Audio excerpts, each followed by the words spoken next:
الله أكبر الله أكبر لا إله إلا الله. Bismillahirrahmanirrahim. Alhamdulillahilladzi syara'a 'alaina al-jihad wa haramna 'alaina al-fasad wa ashhadu an la ilaha illallah wahdahu la syarikalah wa ashhadu anna Muhammadan 'abduhu wa rasuluh. Amma ba'd. Faya ibadallah ittaqullah haqqa tuqatih wa la tamutunna illa wa antum muslimun. Allahumma salli ala sayyidina Muhammad wa ala ali sayyidina Muhammad. Ma'asyiral muslimin rahimakumullah. Marilah kita meningkatkan kualitas ketakwaan kita dengan semakin merasa takut. Takut karena apa? Takut karena melanggar segala larangannya dan takut tidak mentaati berbagai perintahnya. Hanya takwalah jamaah sekalian yang mampu menghantarkan kita kepada kesuksesan ini, mengarungi kehidupan dunia dan akhirat. Bahkan jamaah sekalian, di hari kiamat nanti ya, ada 7 golongan ya. Ada 7 golongan yang diamankan Allah dari penderitaan ya. Ada 7 golongan di hari kiamat nanti Allah tolong, Allah beri naungan ya dari segala penderitaan. Dan itulah yang akan kita bahas pada khutbah kali ini. Ma'asyiral muslimin, adapun 7 golongan yang Allah tolong di hari kiamat kelak. Golongan yang pertama yakni imamun adilun ya. Pemimpin yang adil. Pemimpin memiliki pengaruh jamaah sekalian, pengaruh yang besar. Keputusan pemimpin yang mempengaruhi kehidupan masyarakatnya dan negaranya. Kesalahan dalam pengambilan keputusan akan membawa musibah dan kebenarannya akan membawa rahmah. Karena sesungguhnya keadilan selalu hadir dalam hati yang paling kecil. Hanya kita ini ya, manusia sering kali mengabaikannya. Sering kita pura-pura mengabaikan kebenaran yang ada di dalam hati kecil kita jamaah sekalian.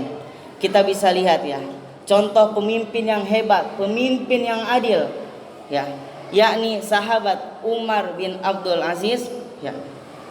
Ketika beliau menerima tamu, suatu hari Umar bin Abdul Aziz itu menerima tamu ya di rumahnya. Ketika menerima tamu, teman lamanya ini datang menyapa. Assalamualaikum. Dijawab, waalaikumsalam, kata Umar bin Abdul Aziz. Umar bin Abdul Aziz menanyakan, engkau kesini mau bicara urusan apa? Kata Umar bin Abdul Aziz. Mau urusan pribadi atau urusan negara? Temannya pun menjawab, saya datang ke sini untuk urusan pribadi. Maka Umar bin Abdul Aziz ketika di meja rumahnya ya, karena itu rumah dinasnya, dia seketika mematikan lampunya. Mematikan lampu dan dia menggantikan lampu mejanya, mengganti di lampu ruangannya. Jadi lampu ruangannya dinyalakan, lampu meja dimatikan. Kenapa? Karena lampu mejanya ini milik negara, bukan milik pribadi. Bayangkan, saking waroknya Umar bin Abdul Aziz. Umar bin Abdul Aziz takut. Dia memakai sarana fasilitas negara. Membicarakan apa? Soal pribadi. Jadi kalau soal negara baru dia pakai fasilitas negara. Bayangkan, hal sepele ini diperhatikan betul oleh sahabat Umar bin Abdul Aziz. Dari Abu Hurairah radhiyallahu an, sesungguhnya orang-orang yang berbuat adil di sisi Allah, mereka berada di atas mimbar dari cahaya sisi kanannya Allah. Ya. Yang kedua, tangannya berada di sisi kanan, yaitu orang-orang yang berlaku adil. Dia dalam hukum mengadil terhadap keluarga mereka serta adil terhadap menjawab tanggung jawab mereka. Namun juga sebaliknya, bila kepemimpinan itu tersia-siakan ya, ada orang dia menyia-nyiakan kepemimpinannya, Allah akan membalasnya. Demikian keterangan terdapat dalam kitab Sahih Bukhari. Aku mendengar Rasulullah SAW, tidaklah seorang hamba diberikan Allah untuk mengurusi perkara rakyat, kemudian dia mati dalam keadaan menipu rakyatnya, kecuali Allah akan mengharamkan surga atas dirinya. Jadi untuk orang-orang yang menyalahgunakan kepemimpinannya, Allah akan haramkan surga terhadap dirinya. Jemaah Jumat yang berbahagia, kedua adalah asyabab nasyafi ibadatillah. Anak muda, ya, golongan kedua adalah anak muda yang tekun beribadah. Masya Allah. Di sini kita bisa lihat ya, ada SD, SMP, Al-Mizan ya. Sini semua anak muda. Alhamdulillah. Kita sekarang berkumpul untuk menunaikan sholat Jumat. Artinya apa? Kalian ini adalah calon-calon pemimpin bangsa, ya. Kalian adalah anak tekun beribadah yang ada di golongan yang Allah akan tolong di hari kiamat kelak. Anak muda yang tekun beribadah kepada Allah. Pemuda adalah harapan dari segala-galanya, jamaah sekalian. Harapan agama, harapan negara. Perjuangan bangsa ini di masa penjajahan dipenuhi dengan pemuda. Pemuda di Ponorogo, kita bisa kenal pemuda di Ponorogo. Pemuda apa lagi? Pemuda Imam Bonjol, pemuda Patimura, dan lain sebagainya. Itu semua pemuda. Semua pahlawan kita ini, itu semua pemuda. Ya. Ada lagi pemuda Ansor, pemuda PMI, pemuda HMI, pemuda Muhammadiyah dan kawan-kawannya. Maka dari itu jamaah sekalian ya, khususnya adik-adik, sungguh beban pemuda itu sangatlah berat. Bukan itu saja, perlu kita pahami bahwa masa depan Islam di Indonesia ini ya, itu tergantung bagaimana pemudanya. Kalau kita mau lihat Indonesia ke depan 20 tahun, 30 tahun ke depan, lihat pemudanya zaman sekarang bagaimana. Apakah pemudanya banyak mengingat Allah atau mengingat lainnya?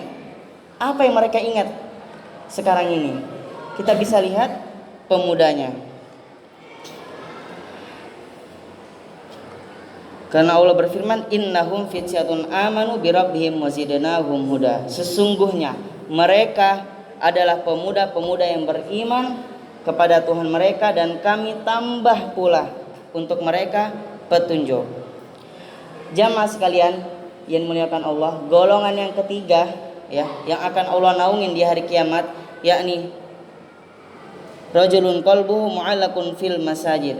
Lelaki ya, yang hatinya selalu berhubungan dengan masjid. Nah, lelaki yang hatinya selalu, pikirannya, hatinya itu semua ke masjid. Kita sedang safar ya, mungkin dari Surabaya ke Jakarta. Yang dipikirannya tuh, di pikiran itu apa ketika dia safar? Oh iya, waktu sholat kapan? Sholat zuhur. Oh iya, sebentar lagi sholat asar. Pikirannya sholat. Oh ini udah masuk zuhur belum? Ini udah masuk asar belum? Pikirannya tuh sholat. Ya. Kalaupun dia di kereta nggak bisa ke masjid, intinya pikirannya itu rumah Allah. Nah itulah ciri-ciri yang nanti kalau pikirannya ya, hatinya terlalu terpaut ke masjid. Kalau naik mobil, dia selalu ingin mampir ke masjid. Dikit-dikit singgah ke masjid.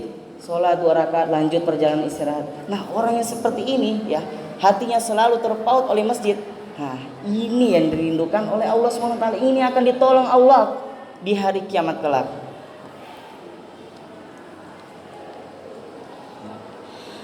Golongan selanjutnya yakni golongan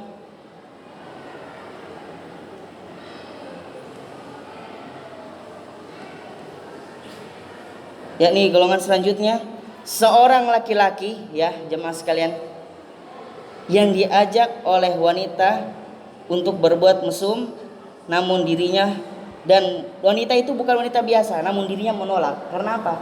Dia mengatakan, ini akhafullah. Jadi ada seorang laki-laki, golongan selanjutnya seorang laki-laki ya, ketika dia digodain oleh wanita, wanita itu pertama udah cantik, kedua dia berkedudukan tinggi ya, terus dia memiliki harta yang banyak dan sepi tempatnya, dia diajak berbuat zina. Namun apa? Dia bilang, ini aku takut Allah. Saya takut sama Allah. Nah, orang yang seperti ini akan ditolong oleh Allah di hari kiamat kelak ya. Kalau tadi lelaki yang hatinya selalu terpaut ke masjid, sekarang laki-laki yang takut berzina. Kenapa?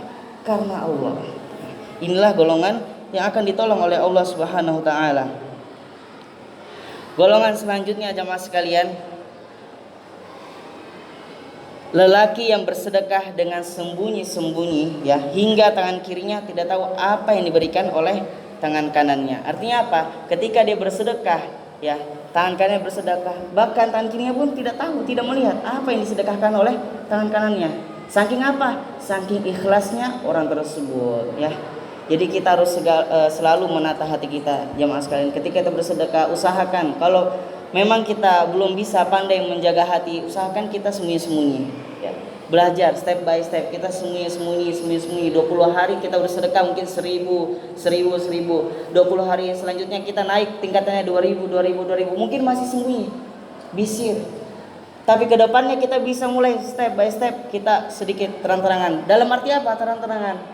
Syiar, kita berdakwah, oh ya ini kita bersedekah supaya menjadi contoh buat teman kita yang lain. Teman kita lain, oh ya dia sudah melihat, mungkin kita stepnya sudah di 100.000, kita sudah menyumbang 100.000. Bukan ria ya, tapi kita mensyiarkan, ini loh teman, ayo kita memperbanyak sedekah. Terutama ini hari Jumat ya, Sayyidul Ayyam ya, pemimpinnya para hari-hari yang lainnya. Dan golongan yang terakhir jamaah sekalian, rajulun zakarallah khalian fadu ainahu. Maknanya adalah lelaki yang hatinya selalu ingat kepadanya dan selalu mengagungkannya ya.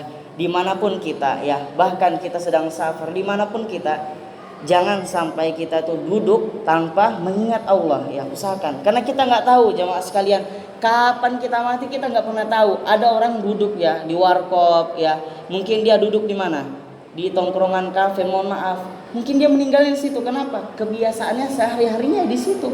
Kita nggak pernah tahu ya. Mungkin kita ada refreshing ya di waktu malam minggu, kita nongkrong di mana buat anak-anak muda atau bapak-bapak mungkin refreshing kemana. Usahakan ketika duduk sempatkan ucapkan subhanallah wa bihamdi subhanallah azim. Ayo, walaupun cuma sekali, usahakan kita duduk tidak pernah kosong dalam mengingat Allah. Usahakan walaupun sebentar, karena kita tidak tahu kapan waktunya mati itu datang ya. Ingat, mati itu tidak hanya untuk orang tua, tidak hanya untuk orang yang sakit-sakitan, bahkan anak muda yang sehat pun bisa meninggal cepat ya. Jadi kita nggak pernah tahu kapan maut itu datang menjemput kita jemaah sekalian ya. Karena kenapa? Allah Subhanahu wa taala berfirman, a'udzubillahi minasyaitonirrajim, bismillahirrahmanirrahim. Innamal mu'minuna alladzina idza dzukirallahu wajilat qulubuhum wa idza tuliyat 'alaihim ayatuhu zadatuhum imana wa 'ala rabbihim yatawakkalun. Sesungguhnya orang-orang yang beriman ialah mereka yang hatinya bila disebutkan nama Allah gemetar hatinya ya, dan apabila dibacakan ayat-ayatnya bertambahlah iman karenanya, dan hanya kepada Tuhanlah mereka bertawakal. Demikianlah khutbah kali ini, semoga benar-benar menjadi pelajaran bagi kita semua. Barakallahu li wa lakum fil Qur'anil azim wa nafa'ani wa iyyakum bil ayati wa zikril hakim. Innahu ta'ala jawadul karimun malikun barrur raufur rahim.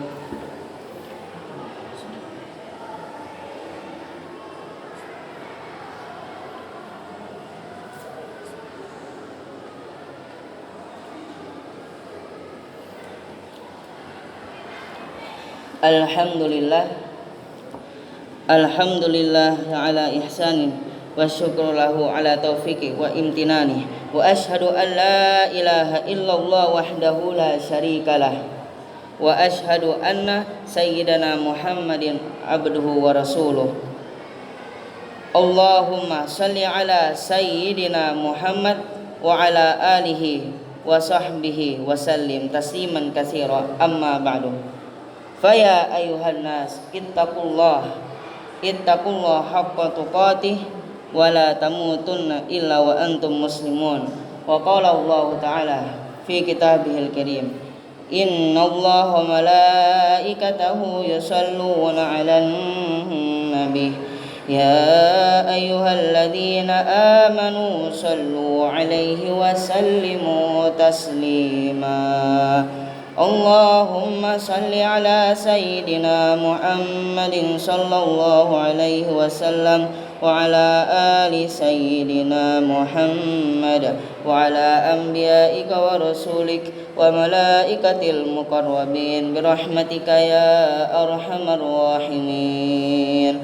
اللهم اغفر للمؤمنين والمؤمنات والمسلمين والمسلمات الأحياء منهم والأموات. اللهم أعز الإسلام والمسلمين وأذل الشرك والمشركين. اللهم ادفع عنا الغلاء والبلاء والوباء والفحشاء والمنكر والسيوف المختلفة والشدائد والمحن ما ظهر منها وما بطن عن سائر المسلمين وسائر البلدان المسلمين عامة إنك على كل شيء قدير.